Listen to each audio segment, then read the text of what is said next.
Shalom umat pemenang, saya melihat tangan-tangan yang diberkati Tuhan pagi hari ini. Mari saya undang kita boleh sama-sama bangkit berdiri. Kita mau sama-sama berikan kemuliaan, tepuk tangan, pujian bagi nama Tuhan. Sorakan haleluya. Syukur Tuhan pagi hari ini kami mau datang dengan ucapan syukur. Kami mau masuk gerbangnya dengan hati yang penuh bersuka cita. Amin. Kita bersama-sama kembalikan kemuliaan, tepuk tangan bagi nama Tuhan. Haleluya. Mari pagi hari ini bersama-sama kita masuk gerbangnya dengan hati yang bersyukur kepada Tuhan.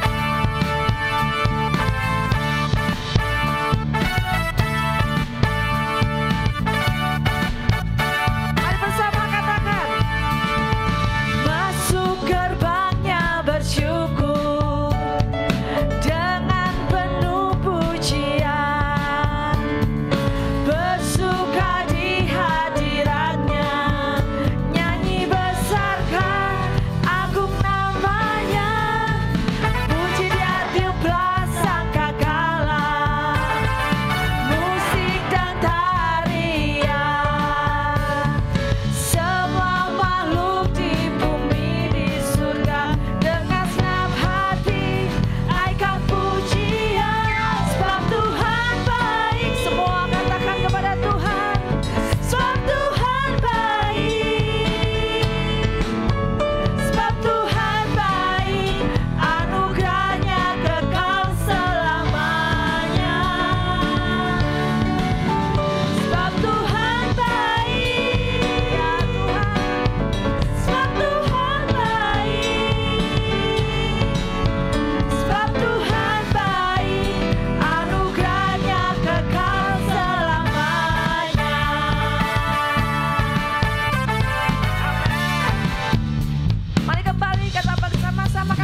selama ku hidup. Ya Allahku, aku hendak bermazmur bagimu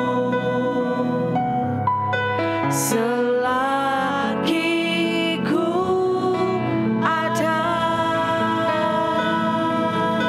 Saya persilakan umat Tuhan duduk kembali. Mari katakan, ya Tuhanku, aku hendak bernyanyi bagimu selama ku hidup. Ya Allahku, ya Allahku, aku hendak bermazmur bagimu selagi ku ada. Inilah yang ku renungkan setiap waktu, nyanyian pujian dan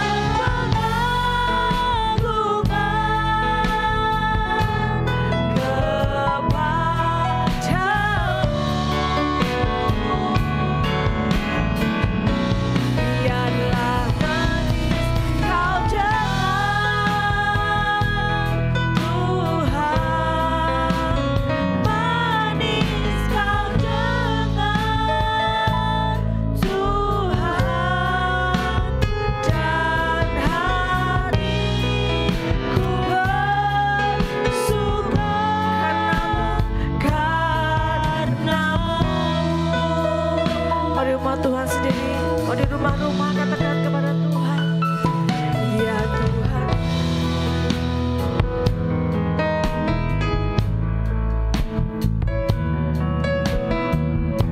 ya Tuhan,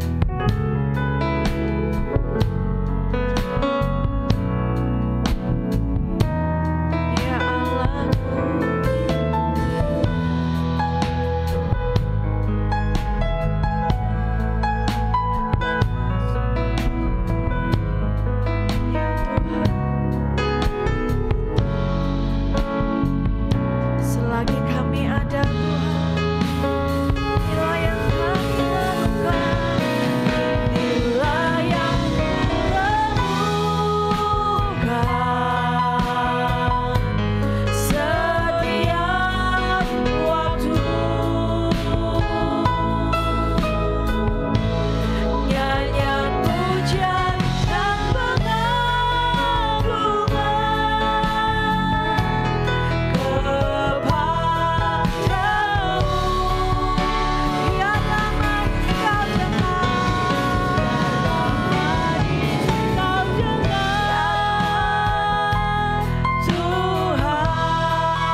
segenap hidupku, segenap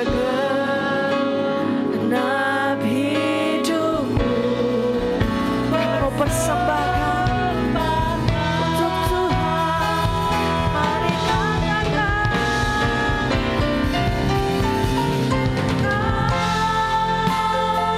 hidupku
Karena bahasa roh kita menyembah dalam bahasa roh pagi hari ini bersama-sama. Bangun rohmu di hadapan Tuhan pagi hari ini.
Lebih lagi angkat tanganmu, nyanyikan suaramu.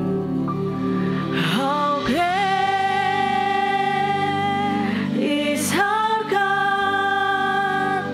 Sing with me, how great is our God.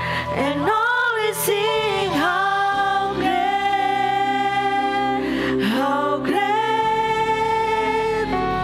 is our God. How great is our God. How great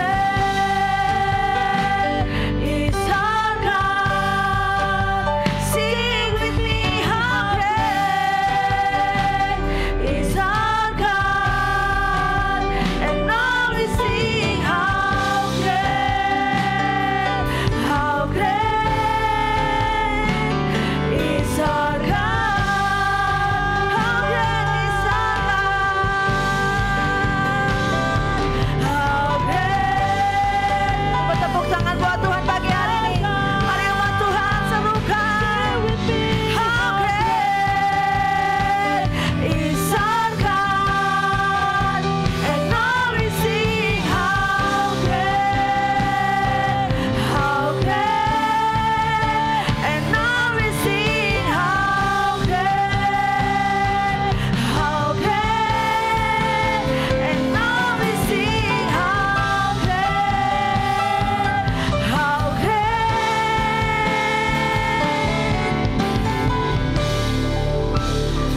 is our God. Umat Tuhan lebih lagi berikan sorak-sorai buat Tuhan. Sorakan haleluya. Haleluya. Terima kasih Tuhan untuk pagi hari ini. Sukacita kami di dalam Tuhan. Haleluya. Sama-sama kita katakan amin.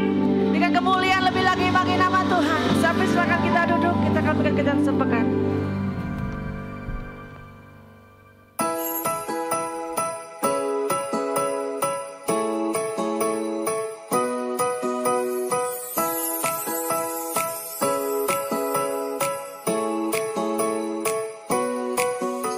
Shalom umat Tuhan, senang dapat berjumpa dengan Anda. Mari kita datang beribadah dengan hati yang bersukacita. Bersama saya Wilson, mari kita ikuti HOG News minggu ini. Dukung dan doakan Bapak dan Ibu Gembala yang hari ini melayani di GBI House of Grace dan GBI BSB Semarang.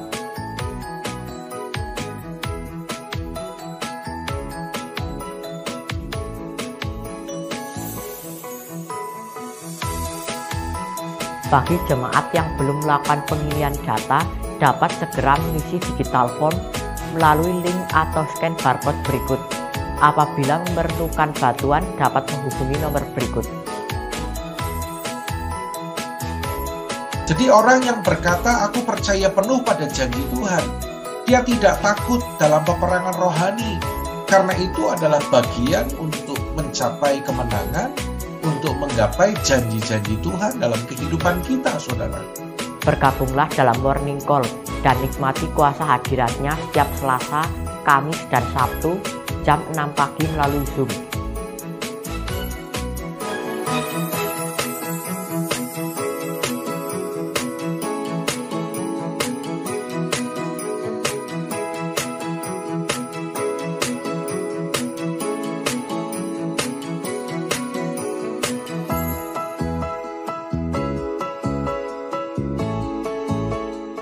Terima kekuatan yang baru saat kita memuji dan menyembah Tuhan dalam menara doa yang diadakan setiap Jumat jam 6:30 malam di gereja. Menara doa puasa diadakan setiap Sabtu jam 11 siang di gereja. Dukung dan doakan pelayanan di GBI House of Grace Semarang yang diadakan setiap Minggu jam 9 pagi di Hotel Wis. Persembahan dapat dimasukkan di kotak dekat pintu masuk setelah ibadah. Selain itu juga dapat diberikan melalui transfer atau scan barcode berikut.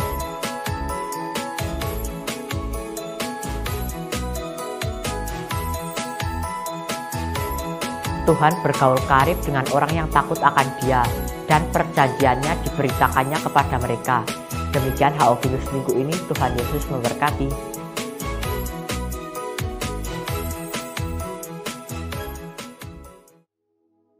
Shalom saudara, percakapan mengenai pencurahan Roh Kudus telah menjadi salah satu topik yang sangat sering dibahas. Berhubungan dengan ini, salah satu pokok diskusi yang sering kali muncul adalah mengapa ada istilah Pentakosta ketiga. Bukankah peristiwa Pentakosta merupakan sebuah peristiwa final, unik, dan spesifik yang tidak mungkin terulang kembali? Mari kita telusuri apa yang Alkitab katakan mengenai hal tersebut. Insan Pentakosta memahami bahwa pencurahan Roh Kudus bukanlah sebuah peristiwa yang final dan yang tidak mungkin terulang lagi, melainkan sebagai penggenapan awal dari janji Bapa, yakni pencurahan Roh Kudus sebagaimana juga telah dinubuatkan dan perjanjian lama, yaitu yang masih dan akan terus berlangsung sampai kedatangan Tuhan Yesus yang kedua kalinya. Alkitab pun menunjukkan, meskipun tidak semua, tetapi ada nubuatan tertentu di mana penggenapan dari nubuatan tersebut terjadi berulang kali. Ini berarti bahwa ketika nubuatan tersebut terjadi dalam suatu kurun waktu, bukan berarti nubuatan tersebut sudah tidak ada pengenapannya lagi. Justru pengenapan awal dari sebuah nubuat berperan sebagai model atau contoh yang menunjukkan betapa luar biasanya potensi dari pengenapan itu nantinya. Inilah yang kita kenal dengan multiple fulfillment of prophecy. Contohnya peristiwa pencurahan Roh Kudus secara luar biasa yang terjadi di kamar loteng atas di Yerusalem. Pada waktu itu, kejadian ini sangat dramatis sehingga menarik perhatian banyak orang yang saat itu sedang berziarah ke Yerusalem untuk merayakan Hari Raya Yahudi. Namun, apakah ini merupakan penggenapan akhir dari nubuatan Yoel? Mengingat bahwa masih ada beberapa aspek yang belum terpenuhi dalam nubuatan Yoel dalam peristiwa Pentakosta, yang diantara lainnya adalah pertama, bahwa Roh Kudus belum dicurahkan atas semua manusia, melainkan hanya dalam kelompok yang terbatas dan dalam cakupan area yang terbatas. Yang kedua adalah tanda-tanda heran di langit dan di bumi yang tidak nampak dalam peristiwa Pentakosta. Dan yang ketiga adalah bahwa hari Tuhan belum datang, yaitu hari di mana Tuhan Yesus akan datang dan duduk di tahtanya sebagai hakim yang adil. Pasca pencurahan Roh Kudus di kamar loteng atas, Petrus dalam khotbahnya di Kisah Para Rasul 2 ayat 38-39 berkata, "Maka kamu akan menerima karunia Roh Kudus, sebab bagi kamulah janji itu dan bagi anak-anakmu dan bagi orang yang masih jauh, yaitu sebanyak yang akan dipanggil oleh Tuhan Allah kita." Albert Barnes mengatakan bahwa pernyataan dalam ayat tersebut tidak terbatas hanya kepada orang-orang Yahudi, melainkan berlaku juga bagi generasi yang masih jauh, yakni generasi di masa kini dan juga bagi orang-orang non-Yahudi atau Gentiles. Dengan pemahaman ini, kita dapat menyimpulkan bahwa penggenapan akhir dari nubuatan Yoel tidak berhenti di peristiwa Pentakosta di kamar loteng, tapi juga terjadi di awal abad ke-20 melalui peristiwa Azusa Street Revival yang merupakan Pentakosta kedua dan sekali lagi sedang terjadi dalam era kita sekarang ini. Pentakosta ketiga sedang dan akan terus terjadi dalam cakupan area yang mendunia. Peristiwa ini juga akan disertai oleh tanda-tanda heran dan ajaib dan akan mengarah kepada kedatangan Kristus yang kedua kalinya. Tentunya istilah Pentakosta ketiga bukanlah istilah yang dibuat-buat oleh Bapak Pendeta Dr. Insinyur Niko Nyotraharjo sebagai hamba Tuhan yang menerima tuntunan dan visi ini, melainkan berdasarkan preseden penggunaan terminologi Pentakosta kedua yang sudah dikenal sejak awal abad ke-20. Beberapa catatan dokumentasi penting yang mencatat hal ini adalah Australasian Record, volume 39, nomor 19, yang menuliskan sebuah artikel berjudul "The second Pentecost will be even greater than the first." Wesley Mylan juga menyebutkan peristiwa Pentakosta kedua dalam bukunya The Latter Rain Covenant. Frank Bartleman dalam bukunya How Pentecost Came to Los Angeles juga menggambarkan dahsyatnya pencurahan Roh Kudus yang terjadi di Azusa Street sebagai Pentakosta kedua. Dan buku Passover, Pentecost, and Parousia, di mana yang menjadi editor adalah para profesor aliran Pentakosta dari Pentecostal Theological Seminary, juga menyebutkan Azusa Street sebagai Pentakosta kedua. Jadi, dengan adanya presiden terminologi Pentakosta kedua ini, Maka jika seseorang menolak Pentakosta ketiga atas dasar bahwa Pentakosta tidak berulang, itu artinya dia juga menolak Pentakosta kedua, yang sama dengan menolak gerakan Pentakosta secara keseluruhan. Tentunya, untuk sebuah kegerakan bisa disebut sebagai peristiwa Pentakosta, ada 3 kriteria yang harus dipenuhi. Yang pertama adalah peristiwa Pentakosta bersifat masif, ekspansif, dan multi-etnis. Yang kedua adalah penekanan terhadap bahasa roh dan manifestasi kuasa Roh Kudus. Dan yang ketiga adalah bahwa peristiwa Pentakosta harus memiliki korelasi langsung dengan penuntasan amanat agung. Dengan itu, kita percaya bahwa pencurahan Roh Kudus yang terjadi di Yerusalem pada awal abad pertama dan Azusa Street pada awal abad ke-20 sedang dan akan terus terjadi dalam skala yang jauh lebih besar dan dahsyat pada zaman ini, sampai amanat agung diselesaikan dan Tuhan Yesus datang kembali. Amin. Saudara, untuk penjelasan lebih lengkapnya dari tim teologi kami, silahkan buka link yang ada di atas atau scan QR Code yang tersedia. Dan Tuhan Yesus memberkati.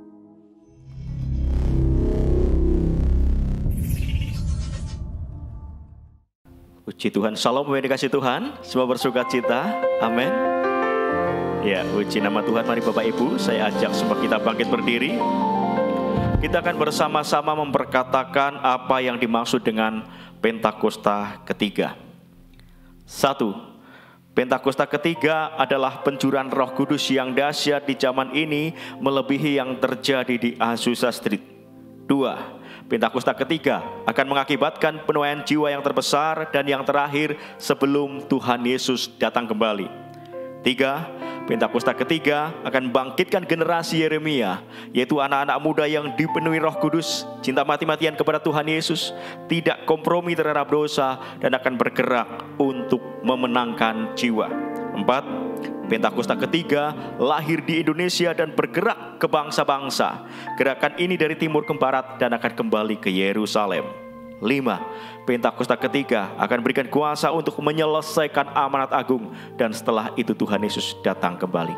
Amin. Beri tepuk tangan bagi Tuhan kita. Haleluya. Kita juga akan terus perkatakan pesan Tuhan bagi gereja kita bahwa tahun 2023 ini adalah tahun untuk bangkit, jadilah pemenang. Mari bersama-sama katakan tahun 2023, tahun untuk bangkit, jadilah pemenang. Sekali lagi dengan iman, dengan semangat, tahun 2023, tahun untuk bangkit, jadilah pemenang. Berikan sorak-sorai yang terbaik bagi Tuhan kita. Mari satukan hati kita, kita akan menaikkan doa syafaat kita. Bapa Surgawi, terima kasih buat kasih karunia-Mu, buat anugerah-Mu kami boleh datang beribadah ke tempat kudus-Mu. Terima kasih Bapa, dan saat ini kami bersatu hati berdoa menopang untuk setiap pemimpin rohani kami. Kami berdoa untuk Ketua PPP GBI Bapak Pendeta Dr. Ruben Adi Abraham, untuk Ketua PPD GBI Jateng dan DIY Bapak Pendeta Gideon Rusli, untuk Ketua Perwil Baradaya Bapak Pendeta Ruben Sunarto, juga untuk Bapak dan Ibu rohani kami. Kami berdoa untuk Bapak Pendeta Dr. Insinyur Niko Nyotora Harjo di Jakarta, Ibu Pendeta Madia Mulyanti Suwarna yang ada di Purwokerto, juga Gembala Sidang di tempat ini Bapak Pendeta Timotius Andi. Terima kasih Tuhan buat para pemimpin kami, hamba-hamba-Mu yang senantiasa berjaga-jaga atas jiwa kami. Kami berdoa biarlah kasih karunia Bapa berlimpah-limpah dalam kehidupan hamba-hamba-Mu ini. Pengurapan yang baru, hikmat dan kuasa Roh Kudus yang terus memimpin kehidupan hamba-hamba-Mu ini. Para pemimpin kami, biarlah sungguh-sungguh Tuhan memakai hidup hamba-hamba-Mu lebih lagi Tuhan, jadi berkat bagi jiwa-jiwa baik di Indonesia bahkan sampai bangsa-bangsa, untuk menyelesaikan amanat agung Tuhan Yesus, untuk mempersiapkan gereja Tuhan, umat Tuhan secara khusus umat Tuhan di tempat ini menjadi umat yang layak dan berkenan di hadapan Tuhan. Biarlah penyertaan Tuhan sempurna dalam kehidupan hamba-hamba-Mu, dan sungguh-sungguh di setiap tempat dimanapun hamba-hamba melayani, maka nama Tuhan Yesus ditinggikan dan dipermuliakan. Kasih-Mu melimpah dalam kehidupan para pemimpin kami ini ya Bapa, dan seluruh keluarganya, semua dalam perlindungan dan kasih Bapa yang sempurna. Terima kasih Bapa, terima kasih. Dan saat ini kami juga berdoa buat kota tercinta, kota Wonosobo. Kami mengasihi kota ini Tuhan. Kami rindu sungguh-sungguh lawatan Tuhan dinyatakan atas Wonosobo. Kami rindukan sungguh-sungguh bahwa kota ini mengalami sesuatu yang baru bersama dengan Tuhan. Ada pertobatan, ada kebangunan rohani, ada kebangkitan gereja-gereja di kota Wonosobo. Terlebih berkat Tuhan dicurahkan atas Wonosobo. Berkat Tuhan atas pemimpin kota ini. Berkat Tuhan juga atas gereja-gereja Tuhan. Berkat Tuhan dicurahkan atas seluruh kota ini. Terima kasih Bapa, pakai keberadaan gerejamu di tempat ini Bapa. Dan bersama-sama dengan gereja-gereja lain, Kau boleh menjadi berkat bagi Wonosobo. Terima kasih Bapa. Juga berdoa buat Indonesia. Kami mengasihi bangsa ini Tuhan. Kami rindukan lawatan Tuhan lebih dahsyat lagi atas Indonesia. Kami rindukan sungguh-sungguh bahwa Indonesia mengalami transformasi. Indonesia mengalami kebangunan rohani. Indonesia bangkit. Indonesia dipulihkan di dalam nama Tuhan Yesus. Berkat-Mu Tuhan atas pemimpin bangsa ini. Dari Presiden, Wakil Presiden, seluruh jajaran Kabinet TNI, Polri, bahkan sampai tingkat RT RW diberkati Tuhan. Roh takut akan Tuhan dalam hidup mereka. Kebijaksanaan dari Tuhan saja yang ada dalam hati mereka untuk membawa Indonesia mengalami kemajuan demi kemajuan. Nyatakan kemuliaan-Mu Bapa atas bangsa ini dan karuniakan keamanan, damai, sejahtera atas Indonesia. Terlebih hari-hari ini di tahun-tahun politik ketika bangsa ini akan mempersiapkan pemimpin, Tuhan yang memegang kendali atas Indonesia. Dan kami percaya di tahun 2024 nanti akan terpilih pemimpin bangsa yang takut akan Tuhan, yang nasionalis dan toleran, yang akan bawa Indonesia mengalami kemajuan demi kemajuan di dalam nama Tuhan Yesus. Engkau yang memegang kendali Bapa, Engkau yang memegang kendali atas Indonesia. Engkau percaya Indonesia ada dalam kasih kuasa Tuhan. Indonesia ada dalam tangan Tuhan. Terima kasih Bapa, terima kasih. Dan kami percaya hari-hari ini Tuhan akan bangkitkan generasi yang baru, generasi Yeremia, anak-anak muda yang dipimpin Roh Kudus, yang cinta mati-matian kepada Tuhan Yesus, yang tidak kompromi terhadap dosa, dan akan dipakai Tuhan menjadi berkat bagi Indonesia bahkan sampai bangsa-bangsa. Di era Pentakosta yang ketiga ini, Roh Kudus akan dicurahkan dengan tidak terbatas, dan kami akan melihat tuaian jiwa besar-besaran terjadi atas bangsa ini. Bangkitkan gereja-Mu Tuhan, gereja-gereja Tuhan bangkit menjadi berkat bagi Indonesia. Terima kasih Bapa, terima kasih. Kami juga berdoa buat Yerusalem. Salam Yerusalem, damai sejahtera Tuhan turun atas Yerusalem. Terima kasih Bapa, dan kami juga berdoa untuk persembahan yang kami bawa kepadamu. Tuhan kuduskan, sucikan persembahan kami. Kami memberikan dengan sukacita karena kami adalah orang-orang yang diberkati Tuhan. Di dalam nama Tuhan Yesus Kristus. Haleluya. Amin. Hidupku menggenapi firman-Mu, tanda mujizat sertai tiap langkahku. Kau bersamaku di dalamku, jadi bukti kebesaran-Mu.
Terima kasih Bapa yang baik. Terima kasih Tuhan Yesus. Terima kasih kalau pagi ini kami boleh kembali beribadah kepadamu Tuhan. Kami naikkan penyembahan kami, karena kami sadar kami hidup dalam anugerah-Mu Tuhan. Biarlah pujian penyembahan kami boleh menjadi dupa yang harum yang menyenangkan hati-Mu ya Aba. Kami datang karena kami mengasihi Engkau Yesus. Kami datang karena kami perlu Engkau Tuhan. Dalam setiap kebenaran firman yang akan kami dengar Tuhan, Kau menuntun langkah hidup kami, supaya jalan kami tidak melenceng ke kanan dan ke kiri. Kami boleh menjadi pengikut-pengikut Kristus yang berjalan seturut dengan kehendak-Mu ya Bapa. Urapi hamba-Mu Tuhan, sebagai perpanjangan lidah-Mu. Hamba-Mu tidak mampu tanpa pengurapan-Mu Tuhan. Biarlah hikmat marifat-Mu Kau nyatakan dalam kehidupan hamba-Mu Tuhan. Dan kami percaya Tuhan, setiap jemaat Tuhan di tempat ini, baik yang mengikuti secara online, kami boleh diberkati Tuhan. Hidup kami mengalami perubahan. Kami boleh bertumbuh menjadi pribadi yang lebih dewasa lagi.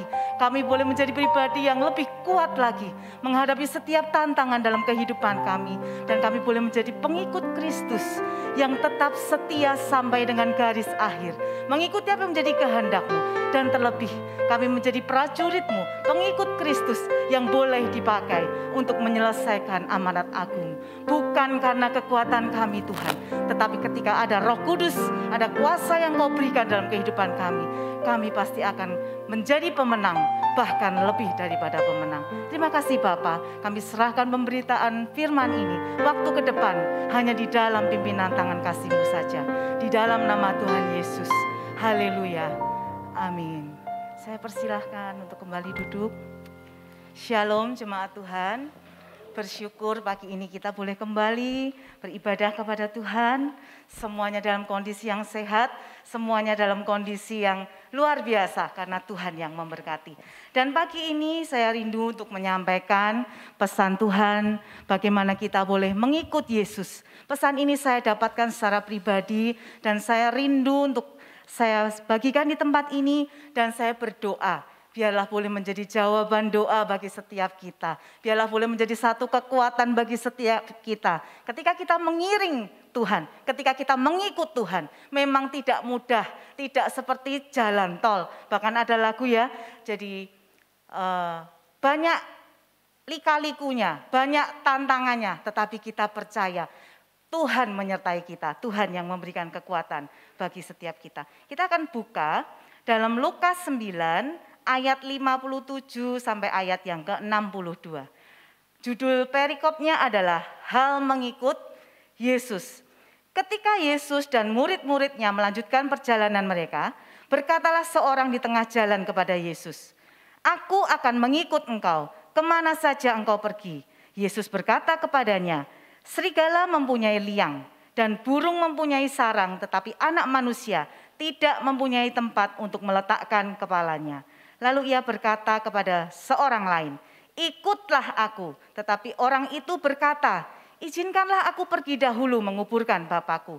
Tetapi Yesus berkata kepadanya, "Biarlah orang mati menguburkan orang mati, tetapi engkau pergilah dan beritakanlah kerajaan Allah di mana-mana." Dan seorang lagi berkata, "Aku akan mengikut engkau Tuhan, tetapi izinkanlah aku pamitan dulu dengan keluargaku." Tetapi Yesus berkata, "Setiap orang yang siap untuk membajak tetapi menoleh ke belakang tidak layak untuk kerajaan Allah." Dalam firman yang kita baca barusan, kita belajar ya bahwa mengikut Yesus memang bukan satu perjalanan yang mudah. Kita harus siap untuk berjalan jauh dari kenyamanan, ada tantangannya. Kita mempersiapkan diri berjalan dalam jalan yang tidak enak secara daging kita. Kita membutuhkan satu komitmen, dibutuhkan satu pengorbanan. Bahkan kita juga belajar untuk tidak menoleh ke belakang. Bukan berarti kita tidak belajar dari pengalaman kita, tetapi kita berjalan ke depan untuk kita fokus mengikuti apa yang menjadi kehendak Tuhan. Tidak menunda-nunda, tidak banyak alasan. Gampang enggak? Enggak gampang. Karena kita masih tinggal dalam kedagingan kita. Lah kalau enggak gampang, banyak tantangannya, ngapain kita ikut Yesus? Mendingan biasa-biasa aja. Yang penting nyaman, tidak ada jaminan. Kalau saudara berjalan tanpa Yesus, kita nggak menderita, kita nggak ada tantangan. Ketika kita berjalan bersama dengan Tuhan Yesus, tantangannya ada. Karena si jahat itu tidak akan serta-merta membiarkan kita berjalan sampai kepada janji Tuhan. Dia akan terus berusaha seperti singa yang berjalan berkeliling, dia mengaum-ngaum cari orang yang dapat ditelannya. Dan biarlah setiap kita yang ada di tempat ini, kita menjadi pribadi yang terus berjaga-jaga. Tahu pengikut Yesus itu diincar oleh si jahat. Mengikut Yesus bukan perkara yang mudah, karena itu kita harus sadar bahwa ada hal yang harus kita kerjakan, ada hal yang harus kita ikuti supaya kita bisa sampai kepada garis akhir. Matius 16 ayat 24 berkata, lalu Yesus berkata kepada murid-muridnya, setiap orang yang mau mengikut aku, ia harus menyangkal diri, memikul salibnya, dan mengikut aku. Sangkal diri artinya apa? Lepaskan ego, lepaskan hak kita, supaya kita mengenal bahwa yang kita lakukan adalah kehendak Tuhan. Kalau egonya masih kuat, kita nggak akan bisa melakukan apa yang menjadi kehendak Bapa. Kemudian apa? Pikul salib, ada proses, ada padang gurun, ada sesuatu yang nggak enak terjadi dalam kehidupan kita. Untuk apa? Mengubah karakter kita. Untuk apa? Kita dijadikan bejana, kita dijadikan saksi, dan itu prosesnya tidak instan. Itu prosesnya tidak sesingkat apa yang kita mau, tetapi proses itu berjalan sampai di mana kita bisa mengalami satu perubahan hidup dan kita akan bisa mengikut Yesus. Dalam 1 Petrus 2 ayat 21 dikatakan, sebab itulah, untuk itulah kamu dipanggil, karena Kristus pun telah menderita untuk kamu dan telah meninggalkan teladan bagimu, supaya kamu mengikuti jejaknya. Amin. Kristus sendiri yang memberikan teladan bagi setiap kita. Bagaimana kita ketika mengalami padang gurun, mengalami proses tantangan yang tidak mudah ketika kita mengiring Yesus, ketika kita mengikut Yesus, Dia sudah memberikan teladannya. Kita juga punya hikmat. Mana yang dimaksud padang gurun, mana yang dimaksud proses yang Tuhan izinkan terjadi. Karena yang namanya proses itu bisa terjadi seizin Tuhan, dan ketika itu seizin Tuhan, Tuhan akan sertai, Tuhan akan tuntun kita untuk kita bisa menyelesaikan setiap proses itu. Tetapi juga ada proses kehidupan, ada lagi pergumulan, ada lagi kesulitan karena kebodohan kita. Contohnya apa? Ketika kita hidup di masa-masa yang sekarang online gampang ya, beli apa-apa nggak perlu harus pergi ke toko. Kita bisa buka HP kita di TikTok gampang, di Topet ada gitu kan ya. Kita besar pasak daripada tiang, akhirnya kita terjerat hutang, akhirnya kita menanggung, ada yang pinjol, yang bunganya aduh gila gitu kan ya. Itu bukan proses dari Tuhan, itu bukan padang gurun yang Tuhan izinkan, tetapi itu karena kebodohan kita sendiri. Jadi kita harus peka, bedakan mana proses, mana pergumulan yang memang Tuhan izinkan terjadi dalam kehidupan kita, dan mana yang berasal dari kedagingan dan kebodohan setiap kita. Amin. Dan janji Tuhan bagi setiap kita yang setia mengikut Tuhan, Matius 5 ayat 11-12 berkata, berbahagialah kamu jika karena aku kamu dicela dan dianiaya dan kepadamu difitnahkan segala yang jahat. Bersukacita dan bergembiralah karena upahmu besar di sorga. Sebab demikian juga telah dianiaya nabi-nabi sebelum kamu. Apalagi janji Tuhan, Ulangan 31 ayat 8 dan ayat 6 dan 8 berkata, kuatkan dan teguhkanlah hatimu. Janganlah takut dan jangan gemetar karena mereka. Sebab Tuhan Allahmu, Dialah yang berjalan menyertai engkau. Ia tidak akan membiarkan engkau dan tidak akan meninggalkan engkau. Sebab Tuhan, Dia sendiri akan berjalan di depanmu. Dia sendiri akan menyertai engkau dan Dia tidak akan membiarkan engkau dan tidak akan meninggalkan engkau. Janganlah takut dan jangan patah hati. Amin. Jadi ketika kita tinggal di dalam Tuhan, ada perbedaan dengan orang-orang fasik, dengan orang-orang yang tinggal di luar sana.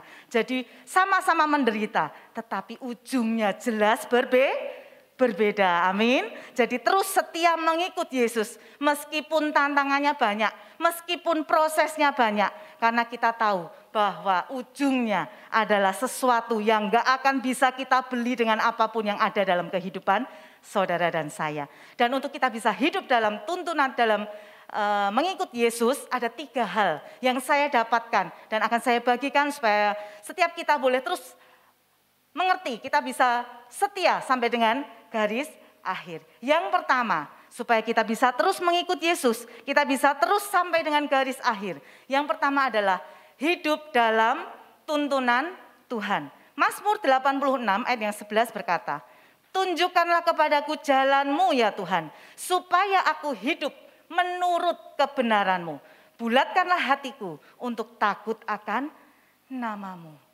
Untuk kita hidup dalam tuntunan Tuhan. Tuntunan Tuhan itu apa saudara? Firman Tuhan.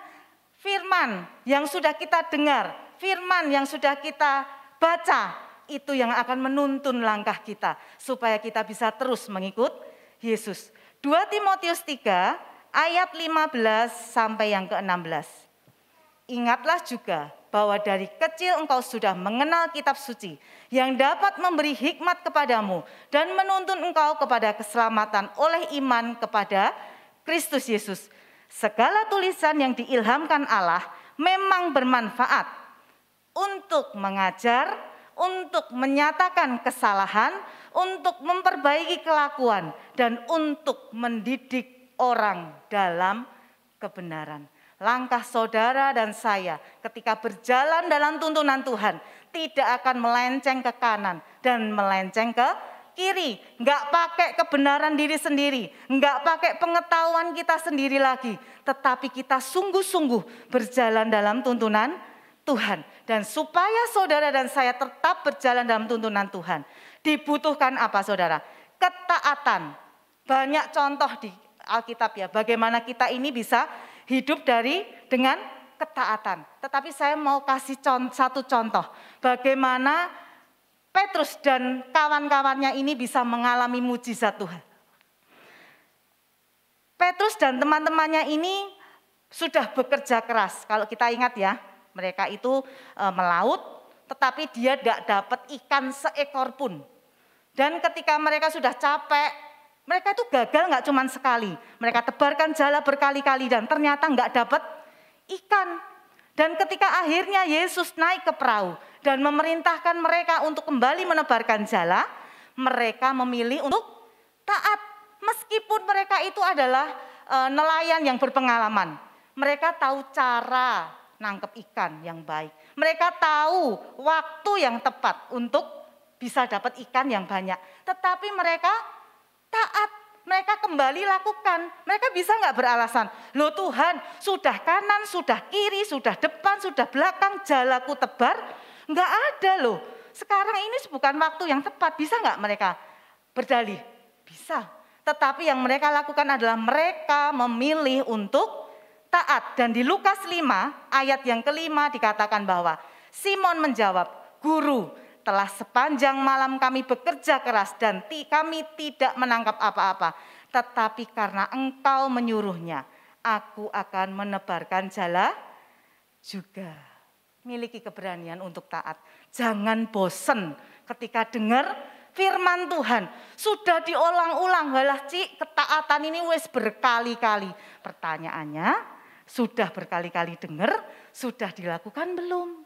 Ketika Tuhan memerintahkan kita untuk mengampuni. Mengampuni beda dengan memaafkan ya saudara ya. Kalau mengampuni itu bisa melupakan. Kemarin dalam pelajaran, salah satu tema pelajaran di MSK, kami pengerja diwajibkan untuk mengikuti pemuridan. Ternyata mengampuni itu beda dengan memaafkan. Mengampuni bisa melupakan. Saya merenung dan kemarin dibukakan. Melupakan tuh bukan berarti gini loh, kita amnesia, tiba-tiba bleng. Nanti yang dilupakan bukan cuma kesalahan, orangnya juga kita lupakan gitu kan ya. Tetapi bagaimana ketika kita bertemu dengan orang itu, bahkan mungkin kita mengalami kasus yang sama, kita disakiti, kita bertemu dengan orang itu dan ngalami lagi. Kita nggak ungkit-ungkit lagi kesalahan orang itu. Diperintahkan untuk memaafkan, untuk mengampuni. Kita belajar untuk taat. Diperintahkan Tuhan untuk apa? Nabur. Hari-hari ini Pak Niko terus tegaskan, berkat Tuhan akan ada dalam kehidupan orang yang percaya. Amin. Saudara akan diberkati Tuhan di tahun ini. Berita boleh bilang 2023 masa yang sukar, masa yang gelap, masa yang banyak resesi. Tetapi orang yang mengandalkan Tuhan, hidup dalam tuntunan Tuhan itu pasti diberkati Tuhan. Dan ketika diberkati Tuhan, bukan untuk perut kita sendiri, tetapi kita harus belajar untuk jadi berkat. Loh gimana Cik? Lawang kebutuhanku sendiri aja belum tercukupi. Kalau Tuhan yang perintahkan, benih itu Tuhan sendiri yang akan berikan dalam kehidupan kita. Bagian kita itu apa toh? Manut, taat, tanpa banyak alasan dan banyak hal. Melayani. Nanti kalau aku sudah, yang muda bilangnya kalau aku nanti sudah dewasa. Yang dewasa bilang nanti kalau aku sudah banyak belajar. Yang tua, aduh aku sudah tua. Kalau enggak diikutin, kita enggak taat, selalu ada alasan. Diperintahkan untuk melayani. Melayani itu repot loh. Loh benar. Mempersiapkan firman Tuhan seperti ini. Kemarin kita habis menara doa. Saya makan dengan Bos Eko ya. Kalau belum tahu ini, kalau cari mobil bekas yang terpercaya. Waduh, saya iklankan ya Bos Eko. Ambillah dari Bos Eko. Kita ngobrol, dia ngomong gini. Cik, nyiapke khotbah ki ora gampang ya. Loh ya jelas. Karena yang disampaikan itu bukan materi seminar. Tetapi yang disampaikan itu adalah kebenaran firman Tuhan loh. Kita tuh yang ada di sini itu harus hati-hati, harus jaga kekudusan. Benar-benar ketika kita sudah naik ke mimbar ini, meskipun kita itu nggak boleh menilai orang, tetapi tetap yang ada di depan ini, yang sudah melayani itu banyak saksinya. Pinter ngomong toh, atau kita bisa lakukan itu dalam kehidupan setiap kita. Jadi memang nggak mudah. Beberapa hari gitu ya, nggak bisa nyampein khotbah itu siapkan dalam beberapa hari, nanti sistem kebut semalam, nggak bisa.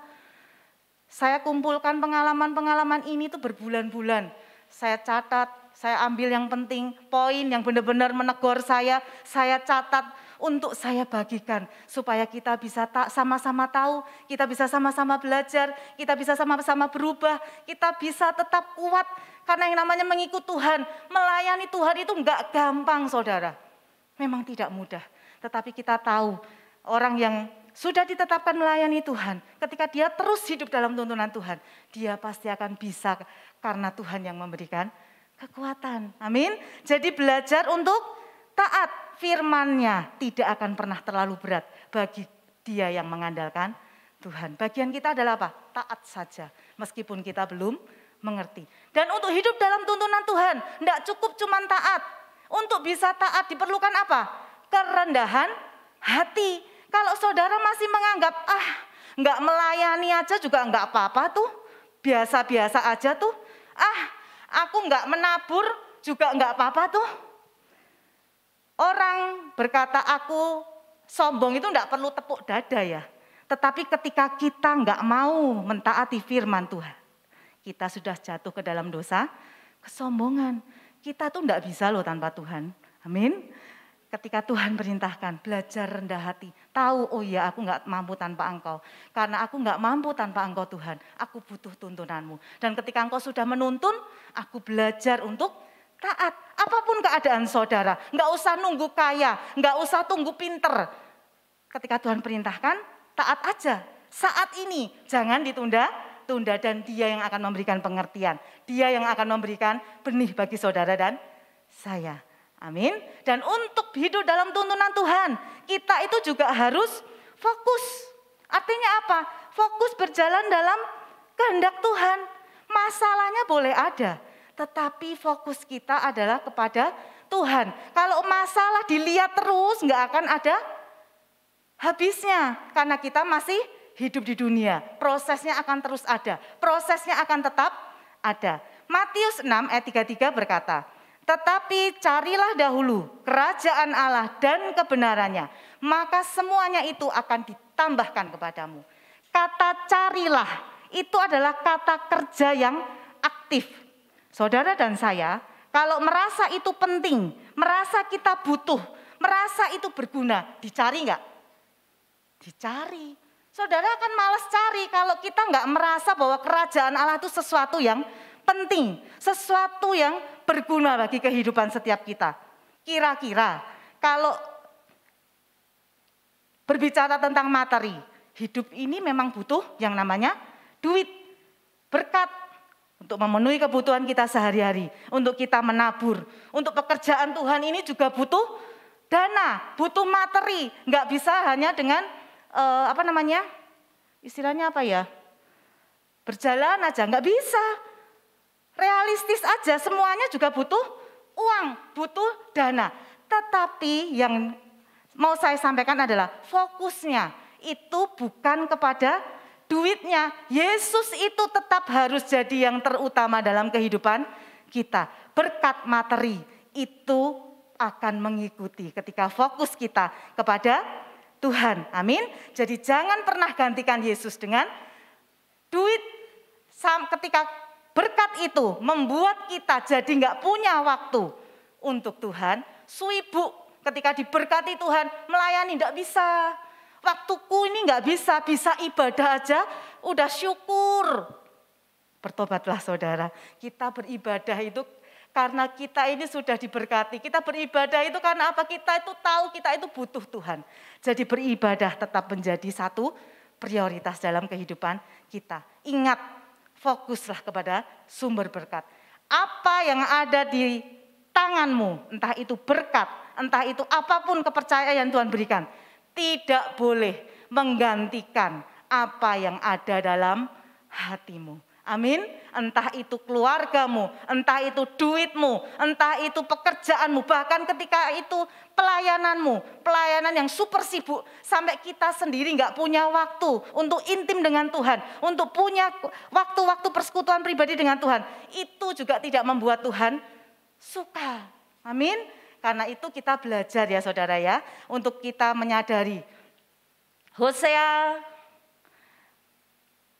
8 ayat yang ke-14.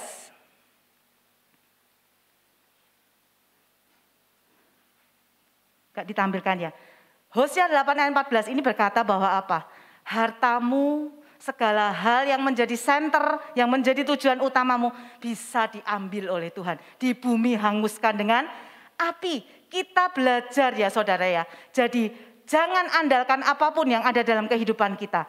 Andalkan Tuhan. Dan orang yang hidup dalam tuntunan Tuhan, enggak cuman kita itu butuh ketaatan, enggak cuman kerendahan hati, enggak cuman harus fokus, tetapi kita juga belajar untuk kita ini menyenangkan hati Tuhan, bukan menyenangkan manusia. Kita menyenangkan manusia akan mendatangkan jerat, tetapi ketika kita menyenangkan hati Tuhan, itu akan mendatangkan berkat bagi banyak orang. Saya memberikan satu contoh ya. Contoh ini saya dapatkan dari anak saya Michael. Jadi dia itu ngefans sama yang namanya Mr. Beast ini. Dia tuh lihat beritanya gitu ya. Bagaimana ketika orang itu bergerak dalam passion, dalam hobinya, dan itu dipakai untuk menjadi berkat, hidupnya makin diberkati. Mr. Beast ini nih terkenal saudara dengan Squid Game. Mungkin generasi Z tahu ya. YouTuber yang memberikan konten-konten yang gak biasa-biasa loh. Duitnya gede banget. Ngomongnya gak cuma juta, ratusan juta, sudah ember-ember. Embernya sudah puluhan bahkan ratusan miliar. Luar biasa gak? Dia bikin kontennya menghasilkan keuntungan, keuntungannya dipakai untuk memberkati. Awal mula dia bergerak itu penghasilan YouTube dia yang pertama itu dia bagikan untuk memberkati, kayak kalau di sini tuh Grab, ojek gitu. Dikasih ke mereka, dijadikan memberkati orang-orang yang kekurangan. Ketika di suatu negara ada bencana alam, dia bantu. Ketika ada kebersihan pantai atau apa ya, saya banyak sekali lah kegiatan yang dia lakukan. Dia berperan, dan yang terakhir yang saya baca di Suara Merdeka, itu dia itu jadi berkat bagi 1.000 orang buta dioperasi dan bisa melihat. Latar belakangnya katarak. Dia kucurkan dana dan hari ini dia nggak miskin loh. Hasil dari konten YouTube yang disumbangkan, yang ditebarkan untuk jadi berkat, menolong banyak orang, enggak membuat dia miskin. Tuhan bukakan jalan yang lain. Tuhan bukakan tingkap-tingkap langit. Diberkati luar biasa. Hartanya sudah, ngitungnya sudah bukan berapa jumlah yang ada di rekening, tapi di jumlahnya itu per tahun. Tahun 2023 ini catatan di Forbes, menurut mereka dicatat bahwa hasil dari YouTube-nya di tahun 2023 ini adalah sudah mencapai sekitar 700 sampai 800 miliar pendapatan bersih. Jadi makin miskin saudara, kalau fokus kita menyenangkan hati Tuhan. Bagi Tuhan memberkati kita tuh gampang kok. Tetapi Tuhan itu menunggu kesiapan kita untuk kita terima berkat Tuhan yang luar biasa. Ketika diberkati, sungguhkah fokus kita itu untuk kemuliaan nama Tuhan. Jangan perhatikan nyinyiran orang. Kita diciptakan untuk menyenangkan hati Tuhan, amin. Bukan menyenangkan manusia.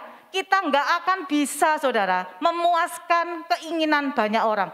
Rata semua senang sama kita, enggak. Pasti akan ada duri dalam daging. Pasti akan ada orang yang enggak suka. Mau kita baiknya udah kayak malaikat pun, pasti tetap ada orang yang enggak suka dengan kita. Karena kita memang berbeda-beda, kita memang diciptakan.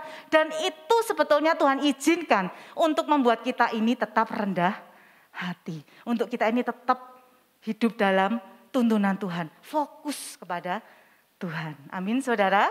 Mau terus hidup dalam tuntunan Tuhan, bukan sesuatu yang mudah, tetapi kita pasti bisa dengan kuasa dari Tuhan. Yang kedua, supaya kita bisa mengikuti Yesus sampai dengan garis akhir, ketika kita hidup dalam tuntunan Tuhan, mari kita terus bertekun dalam doa.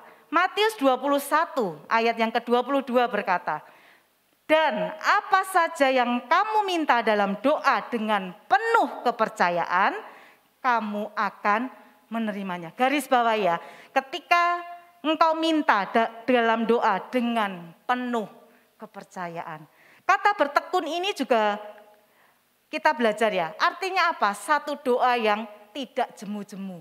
Jangan bosan berdoa. Kadangkala sebagai kehidupan, sebagai manusia, kita sudah melayani, kita sudah percaya kepada Tuhan. Doa kok enggak dijawab-jawab. Doa kok enggak terima pintu yang terbuka. Kok rasanya belum mengalami berkat secara materi. Banyak orang itu menjadi kecewa dan akhirnya berhenti untuk berdoa. Kenapa sih orang bisa kecewa? Kita akan kecewa ketika apa yang menjadi pengharapan kita tidak menjadi satu kenyataan. Ketika apa yang kita harapkan ternyata enggak sesuai dengan kenyataannya, itu yang sering bikin kita kecewa. Kita maunya kan kalau kita doa, Tuhan berkati aku, jegluk gitu kan ya. Berkatnya langsung jatuh nomplok di depan kita. Padahal cara Tuhan itu beda jauh dengan caranya kita. Keinginan kita itu beda jauh dengan kehendak Tuhan. Tapi satu hal yang perlu kita tahu, bahwa apa yang jadi jawaban doa, apa yang jadi kehendak Tuhan, apa yang jadi cara Tuhan, itu pasti yang terbaik untuk saudara dan saya. Dia tahu ketika kita berdoa, doa kita itu akan menjerumuskan kita. Tuhan pasti akan menjawabnya apa? Tidak, dia akan gantikan yang lebih baik, yang bisa membuat kehidupan kita ini menjadi hidup yang lebih baik lagi. Amin. Jadi kita belajar ya saudara, supaya kita ini belajar tidak jemu-jemu, jangan bosen-bosen. Kemarin minggu yang kemarin PDP Hartoyo juga sudah menyampaikan hal berdoa. Jangan seperti orang munafik. Doa itu adalah kekuatan kita. Doa itu harus terus disampaikan. Belum dijawab, sampaikan. Berdoa sampai sesuatu terjadi. Efesus 6 ayat 18b. Berdoalah setiap waktu di dalam roh dan berjaga-jagalah di dalam doamu itu dengan permohonan yang tak putus-putusnya untuk segala orang kudus. Tokoh Billy Graham menyampaikan satu kalimat yang bagus ya. Praying is not just asking, it is listening for God's others. Doa bukan cuman minta Boleh minta enggak? Boleh. Tetapi kita juga harus tahu bahwa doa itu juga berbicara tentang apa? Kita mendengarkan perintah Tuhan, ordernya Tuhan, permintaannya Tuhan. Jangan kita tuh fokus jawaban doa itu harus seperti ini. Karena kadang-kadang ya, ketika kita berdoa, minta kekuatan, tiba-tiba Tuhan itu kirimkan apa? Masalah, proses, berat. Tapi Tuhan kirimkan masalah itu ternyata untuk apa? Supaya kita kuat. Ketika kita berdoa, minta kasihi, dikasihi Tuhan, minta belas kasihanmu. Tiba-tiba Tuhan yang dikirimkan itu apa? Orang-orang yang bermasalah. Untuk kita kasihi, untuk kita tolong. Itulah cara Tuhan. Apa yang kita minta? Pandangan kita ketika kita minta diberkati. Loh, kok aku ternyata malah menghadapi hal yang tidak baik Tuhan. Ternyata Tuhan persiapkan kita dulu supaya kita siap ketika jawaban doa diberikan. Minta kuat diberikan masalah yang berat untuk kita belajar mengatasi. Minta hikmat dan kebijaksanaan, dikasih problem lagi supaya kita mampu, kita punya hikmat. Ketika nanti kita keluar, kita jadi saksi, itu bisa jadi berkat. Tiba-tiba ada orang yang datang curhat sama kita bisa memberikan kekuatan karena kita sudah mengalami terlebih dahulu bersama dengan Tuhan. Jadi jangan fokus jawaban doa itu harus sesuai dengan kehendakku.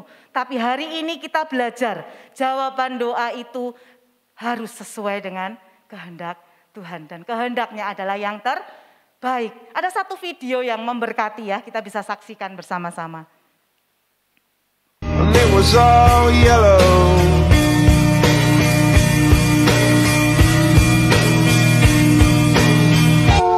Your skin, oh yeah, your skin and bones turn into something beautiful. And you know I love you so.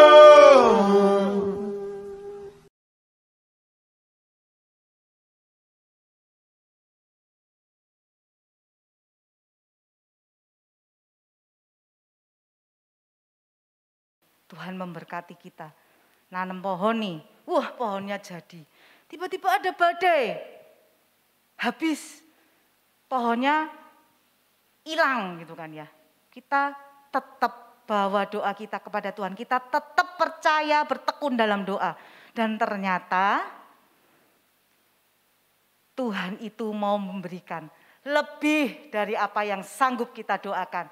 Bahkan lebih dari apa yang sanggup kita harapkan. Ternyata kalau kita nanam pohon satu, diberkati, diambil, Tuhan mau gantikan dengan banyak pohon, dengan banyak berkat, dengan banyak hal yang tidak terduga yang membuat kehidupan saudara ini semakin naik, menjadi kepala dan tidak menjadi ekor, semakin hari semakin bertambah. Karena itu teruslah bertekun dalam setiap doamu. Amin, saudara. Percaya Tuhan itu sayang kita. Tuhan itu mengasihi kita. Dia Bapa yang baik. Enggak akan berikan kepada kita ular kalau kita minta roti. Amin. Dan yang terakhir saudara. Supaya kita bisa berjalan mengikut Yesus yang terakhir. Miliki iman yang kuat di dalam Tuhan. Ibrani 11 ayat yang pertama. Iman adalah dasar dari segala sesuatu yang kita harapkan. Dan bukti dari segala sesuatu yang tidak kita lihat. Hari-hari ini kita harus belajar saudara. Untuk kita percaya dengan segenap hatimu. Bukan dengan pikiranmu. Bukan dengan pengertianmu sendiri. Tapi kita selaraskan pikiran Tuhan dengan pikiran kita. Kita yang taat. Kita yang manut kepada Tuhan. Yudas 1 ayat yang ke-20. Akan tetapi kamu saudara-saudaraku yang kekasih. Bangunlah dirimu sendiri di atas dasar imanmu yang paling suci. Dan berdoalah dalam Roh Kudus. Dalam bahasa Yunani, iman itu adalah pistis. Artinya apa? Percaya kepada seseorang berdasarkan hubungan yang terjalin. Berdasarkan pengenalan, berdasarkan relasi. Kalau saudara mau terus hidup mengikut Yesus, saudara harus dekat sama Tuhan. Supaya kita kenal sungguh-sungguh siapa Tuhan kita. Sehingga ketika kita kenal sungguh-sungguh siapa Tuhan yang kita sembah, iman kita pasti akan kuat. Artinya apa? Enggak gampang goyah, enggak gampang berhenti, enggak gampang mundur ketika proses, ketika pergumulan diizinkan terjadi dalam kehidupan setiap kita. Amin saudara. Dalam Roma 17 ayat yang Roma 10 ayat yang ke-17 dikatakan bahwa jadi iman timbul dari pendengaran dan pendengaran oleh firman Kristus. Jadi mau imanmu teguh, terus isi hidupmu dengan firman Tuhan. Kemarin Pak Andi sampaikan ya, ayo pelayan Tuhan, baca Alkitab, baca firman Tuhan, perkatakan terus firman Tuhan. Ayo saat teduh di gereja kita ini sampai hari ini masih ada yang namanya gerakan 6M. Saya terus ada di situ, udah mungkin hampir putaran ketiga sekarang. Jadi katam yang ketiga kali baca firman Tuhan. Saya tetap ada di situ, karena saya tahu namanya orang itu kadang-kadang itu bisa lupa. Bisa nggak saudara lupa? Bisa, tetapi dengan gerakan ini tuh jaga. Saya jadi terus ingat, oh iya aku hari ini belum baca firman. Dan saya baca firman, dan kemarin Pak Andi juga berikan lagi perintah, nggak cuman gerakan itu, tapi tambahin lagi Amsal. Amsal itu kan ada 31 ya, pasal ya. Setiap hari ini tanggal berapa? 25 apa 26 ya? Wes pokoknya lah 25 apa 26 gitu ya. Baca, oh hari ini tanggal 26, baca Amsal 26. Itu akan memberikan kekuatan bagi saudara dan saya supaya imanmu itu terus teguh. Kalau saya makohar, ini saya tambahin lagi Mazmur 91. Karena kita itu terus harus minta perlindungan dari Tuhan. Karena si jahat tidak akan pernah lepaskan kita. Ketika kita terus berjalan dalam tuntunan Tuhan, dia pasti nggak akan biarkan kita jalan dengan santai. Kita juga belajar ya dari perjalanan bangsa Israel. Keluar dari tanah Mesir menuju tanah perjanjian. Bagi Tuhan untuk bawa Israel keluar dari Mesir itu langsung ke tanah perjanjian itu perkara yang mudah. Tetapi kenapa Tuhan gak langsung bawa mereka? Karena Tuhan masih melihat mental Mesir itu ada dalam kehidupan bangsa Israel. Dan Tuhan gak mau mental Mesir itu dibawa ke dalam tanah perjanjian, dibawa ke dalam tanah Kanaan. Apa mental Mesir itu? Mau diberkati, mau dikasih tantangan, responnya cuma satu. Yaitu apa? Sungut-sungut, ngeluh. Kalau kita lihat ya, kurang apa Tuhan kepada bangsa Israel? Ketika mereka haus, Musa, aku haus. Ketika dikasih tantangan lapar, Musa, aku lapar. Dikasih kesulitan panas, gak enak, Musa aku mau mati, enak di sana. Tuhan gak mau mental ini terus kita bawa untuk kita sampai kepada tanah perjanjian. Tuhan mau ada yang dibereskan terlebih dahulu. Ketika kita ini bisa masuk dan kita terima janji Tuhan. Amin. Jadi periksa keadaanmu, periksa hatimu, periksa pola pikirmu, periksa hidupmu. Apakah sudah berkenan di hadapan Tuhan? Kita akan baca Yesaya 59 ayat 1 sampai yang kedua. Sesungguhnya tangan Tuhan tidak kurang panjang untuk menyelamatkan dan pendengarannya tidak kurang tajam untuk mendengar. Ayat yang kedua, tetapi yang merupakan pemisah antara kamu dan Allahmu ialah segala kejahatanmu. Dan yang membuat dia menyembunyikan diri terhadap kamu sehingga ia tidak mendengar ialah segala dosamu. Bereskan dulu apa yang tidak berkenan di hadapan Tuhan.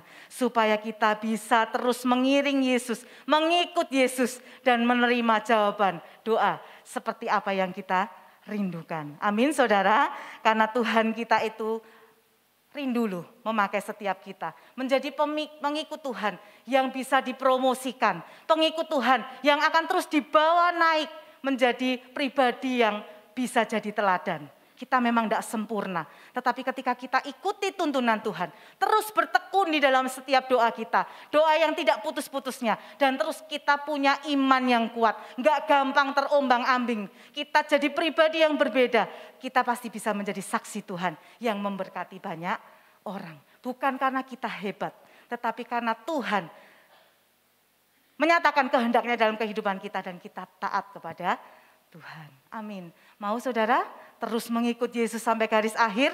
Kita mulai dengan baik dan kita selesaikan dengan luar biasa. Bukan karena kekuatan kita, tetapi karena Tuhan yang memberikan kekuatan bagi setiap kita. Saudara akan dipakai Tuhan mengalami kemenangan demi kemenangan yang luar biasa. Tahun 2023, tahun untuk kita ini bangkit. Kita berdiri dan kita menjadi pemenang dalam segala aspek kehidupan kita. Bukan karena kehebatan kita, tetapi karena ada Roh Kudus yang ada dalam kehidupan setiap kita. Saya mau sedikit saksi, sedikit ya Bang Hartoyo gitu kan ya. Ketika saya mengikut Tuhan ya, saya mau cerita tentang tempat ini. Ketika kita boleh beribadah di tempat ini. Tempat ini dulu adalah bekas ruang utama produksi kertas pemotongan kertas saya. Sejak didirikan sampai dengan terakhir akhirnya saya putuskan untuk dipindah. Itu enggak pernah diganti-ganti. Tetapi satu hari saya itu dapatkan mimpi. Saya lihat tempat ibadah itu kok di sini. Lebih gede, waktu itu kita di samping sana. Kalau kita lihat studio yang sekarang dipakai itu dulu tempat ibadah kita. Tetapi Tuhan berikan mimpi dan saya belajar taat. Gampang enggak saudara? Mikir kemindah, alatnya tuh berat-berat. Gotong itu orang berapa saya lupa lah. Gotong gitu kan ya, repot. Belum lagi ada keluarga yang harus saya pertimbangkan. Tetapi saya belajar, kalau Tuhan sudah tuntun, ya sudah. Tuhan sudah minta, ya sudah. Karena saya punya prinsip, apapun yang ada dalam kehidupanku, itu punya Tuhan. Jadi kalau Tuhan nyuruh, bagian saya hanya taat. Dan ketika berpindah, waktu itu usaha kertas saya itu sedang Tuhan angkat. Naik, saya sambil bubuk, ini saya cerita, saya sambil bubuk, tik-tuk, dapat cuan, dapat untung. Dan ketika saya pindah, menurut pemikiran saya, begitu saya kasih untuk pekerjaan Tuhan, Tuhan akan melimpahkan dengan luar biasa. Dan hari demi hari, ternyata usaha ini harus tutup. Tutup, bukan buka jadi tambah banyak, malah ditutup sama Tuhan. Secara pikiran kita, secara manusia, loh kok malah ditutup toh Tuhan? Wong tak pakai untuk ibadah loh, tak ganti saya ngalah pindah ke samping. Kok malah ditutup? Kalau waktu itu saya berhenti, hari ini saya enggak melihat pemeliharaan Tuhan atas keluarga kami. Tuhan enggak bikin saya miskin. Ditutup satu pintu, Tuhan buka pintu yang lain.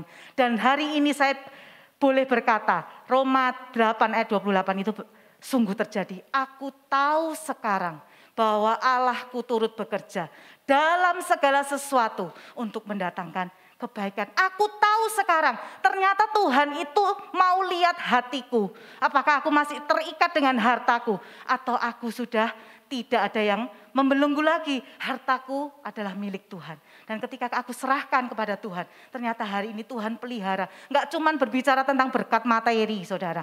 Tetapi bagaimana Tuhan lindungi kami dari segala yang tidak baik. Luputkan ada yang mereka-rekakan yang jahat. Tuhan luputkan itu, malah diganti dengan cara yang luar biasa. Itu saya alami dalam kehidupan saya secara pribadi. Dan saya ketika saya menyadari Tuhan itu baik banget. Saya enggak mau jadi orang yang bebal, enggak mau jadi orang yang enggak tahu diri. Karena itu meskipun banyak orang mungkin berkata yang tidak baik, bagianku hanyalah aku ini hamba. Sudah siap, mau dikata-katain seperti apapun aku siap. Bagianku adalah menyenangkan hatimu Tuhan. Amin. Bukan cuma saya, tetapi saudara dan setiap kita yang mendengar hari ini juga akan dipakai Tuhan dengan cara yang ajaib. Jangan ada yang mengikat hatimu lebih daripada Tuhan, dan engkau akan mempunyai satu kekuatan untuk terus mengikut Tuhan dan kita menjadi pribadi yang semakin luar biasa. Amin. Saya undang pemain musik.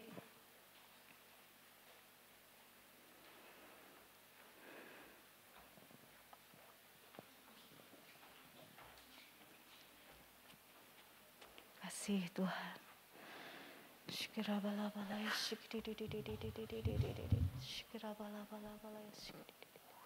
Mari kita fokuskan hati dan pikiran kita. Firman Tuhan sudah dibagikan bagi setiap kita. Bagaimana kita boleh terus hidup mengikut Tuhan, mengiring Tuhan. Kita tahu bukan satu perjalanan yang mudah. Firman Tuhan sudah berkata, barang siapa mengikut Yesus, kita akan mengalami hal-hal yang Tuhan alami. Aniaya, penderitaan. Tetapi ketika kita tahu bahwa itu diizinkan Tuhan terjadi dalam kehidupan kita, Tuhan yang akan memberikan kekuatan. Tuhan tidak pernah meninggalkan saudara dan saya. Dia beserta saudara dan saya. Dia yang berjalan di depan kita, memimpin kita. Bahkan ketika kita jatuh, 7 kali orang benar jatuh, dia akan kembali bangkit. Dia tidak akan pernah tergeletak karena ada tangan Tuhan yang menolong setiap kita. Terima kasih Tuhan buat setiap firman-Mu Tuhan. Jadi kekuatan bagi setiap kami ya Bapa. Untuk kami boleh terus mengikut Engkau. Kami boleh terus mengikuti apa yang menjadi kehendak-Mu ya Bapa. Dan Engkau yang menolong setiap kami ya Bapa. Supaya kami boleh tetap kuat sampai dengan garis akhir.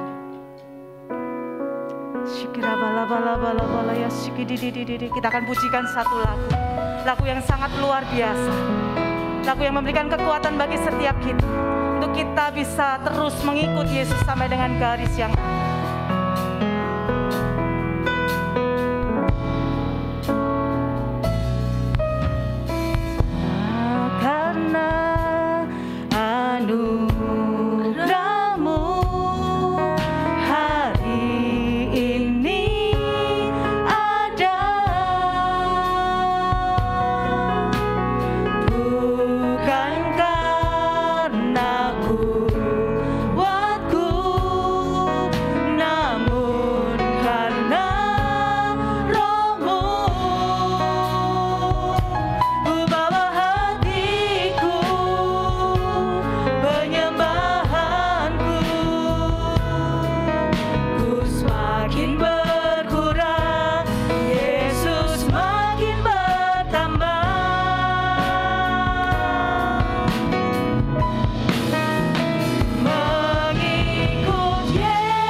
Bapa, kami percaya Tuhan, sungguh Engkau akan bekerja dalam kehidupan kami. Ketika kami memutuskan untuk mengikut Engkau, tidak akan pernah ada jalan untuk kembali. Kami mau terus mengiring Engkau sampai dengan garis akhir. Kami mau menjadi pribadi-pribadi yang setia kepada Engkau. Pribadi-pribadi yang hidupnya terus bertumbuh dalam pengenalan akan Engkau. Hidup kami boleh menghasilkan buah yang menyenangkan hati-Mu. Dan hidup kami terlebih boleh menjadi hidup yang berkenan di hadapan-Mu Tuhan. Kami bersyukur buat setiap kebenaran firman-Mu Tuhan. Dan ketika hamba-Mu selesai berkata-kata, hamba-Mu percaya Tuhan, Roh-Mu yang tidak terbatas itu bekerja dalam kehidupan kami, pribadi lepas pribadi, memberikan kekuatan bagi setiap kami, bahwa kami mampu menjalani kehidupan ini bersama dengan Tuhan.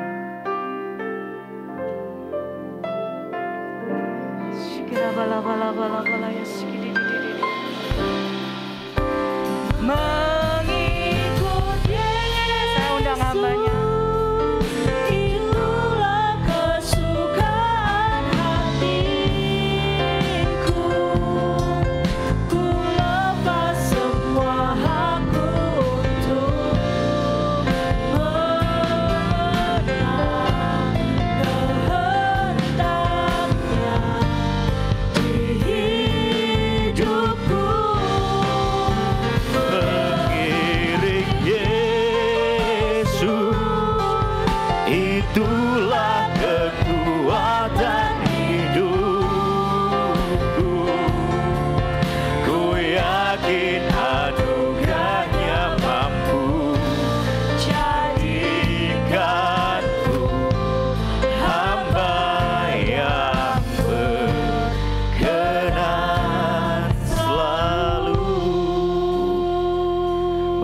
yang dikasih Tuhan, kita renungkan apa yang kita dengar pagi hari ini.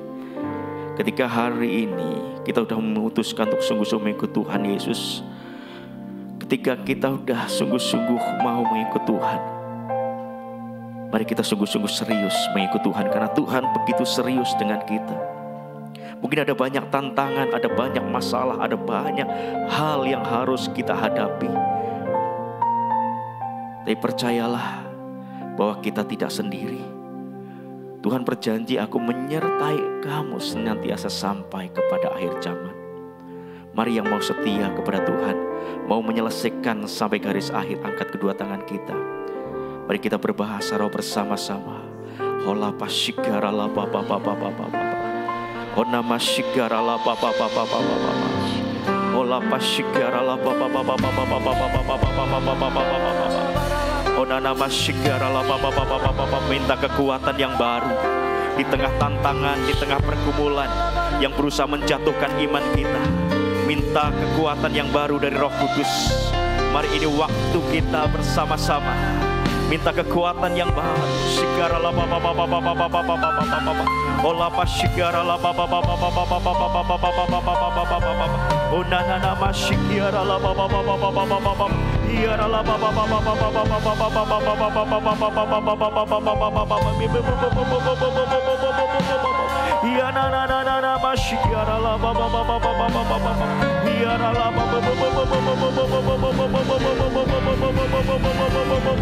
ba ba ba ba. Iya na na na na na masyikara la ba ba ba ba ba ba ba ba. Iya la ba ba ba ba ba. Aku melihat tangan-tangan yang terangkat. Aku melihat hati umatmu Bapa. Mereka yang memutuskan untuk setia kepadamu. Tuhan memberikan kekuatan yang baru. Tuhan memberikan tentang gairah, semangat, hati yang tetap setia untuk mengikut Tuhan di tengah tantangan dan pergumulan yang ada. Nyatakan Tuhan kemuliaan atas umatmu. Biarlah melalui umatmu ini, umatmu yang setia mengikut Engkau, maka nama Tuhan ditinggikan dan dimuliakan. Ola masyikara la ba ba ba. Iya nana masyikara la ba ba ba. Terima kasih Tuhan Yesus, terima kasih Bapa. Berkat-Mu atas seluruh kehidupan umat-Mu, dimanapun mereka berada, dimana Tuhan tempatkan, mereka menjadi umat Tuhan yang setia, yang tetap kuat di tengah tantangan dan pergumulan, di tengah tantangan dan persoalan, tetap setia mempermuliakan nama Tuhan. Terima kasih Bapa. Yang juga bersyukur buat hamba-Mu Ibu Linda yang telah Tuhan pakai untuk menyampaikan kebenaran firman-Mu. Engkau terus memberkati kehidupannya, memberkati usaha pekerjaannya, keluarganya, terlebih apa yang Tuhan percayakan dalam pelayanannya. Tuhan pakai untuk menjadi berkat, menyatakan kemuliaan Tuhan di tengah-tengah dunia ini. Terima kasih Bapa, terima kasih. Bersyukur buat pagi hari ini. Mari umat yang dikasih Tuhan sebelum tinggalkan tempat ini, mari angkat tangan dan hati kita tetap pandang kepada Tuhan Yesus, Bapa yang setia, Allah yang tidak pernah meninggalkan kita. Saat ini Engkau yang sungguh-sungguh datang beribadah dengan hati yang mencari Tuhan, Engkau yang sungguh-sungguh mendengarkan firman-Nya dan berjanji dalam hatimu untuk melakukannya, maka janjinya Engkau akan dibawa semakin naik dan bukan turun. Tuhan akan mengangkat Engkau menjadi kepala dan bukan ekor. Saat ini pulanglah dengan bawa damai sejahtera dari Bapa di surga, cinta kasih dari Tuhan Yesus Kristus, dan persekutuan yang indah dan manis bersama Roh Kudus menyertai hidupmu mulai saat ini sampai Tuhan Yesus datang menjemput kita di angkasa, bahkan sampai selama-lamanya. Yang percaya dan terima berkat Tuhan sama-sama katakan amin. Selamat pagi, Tuhan Yesus memberkati.